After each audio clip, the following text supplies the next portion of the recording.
Guys, গতকাল ছিল আমাদের মোটু ভাইয়ের জন্মদিন। সেখানে যাওয়ার জন্য আমি দুপুরবেলা একটা গিফট প্যাক করে ঘুমিয়ে পড়েছিলাম। সন্ধ্যায় উঠে ব্রাশ করে একটু আয়নার সামনে দাঁড়িয়ে রেডি হয়ে নিলাম। আমাকে দেখতে কিন্তু পুরো বাঁদরের মতোই লাগছিল, সেটা আমি জানি। তারপরে সাদা পানি গরম করে আমি খেয়ে নিলাম মোটু ভাইয়ের মতো মোটু হওয়ার জন্য। এখন বাজে 6:40 এবং আমি বাড়ি থেকে বের হব, তাই গেটে তালা দিয়ে আমি ওদের বাড়ি যাওয়ার জন্য বের হলাম। বৃষ্টি হওয়ার কারণে রাস্তায় প্রচুর কাদা ছিল, আমি পড়েই যাচ্ছিলাম।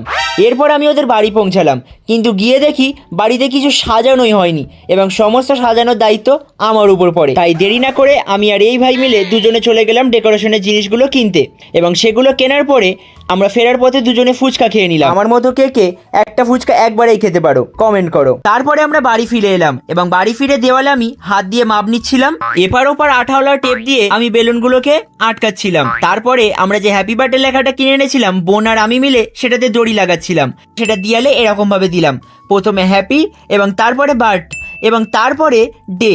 এইবার হচ্ছে এটা ফাইনাল লুক। কেমন লাগছে সবাই কমেন্ট করো, আমাকেও কেমন লাগছে কমেন্ট করবে। প্রথমে কেকটা টুলের উপর রাখলাম এবং তারপর মোটু ভাইকে চোখ বেঁধে ঘরে আনা হলো।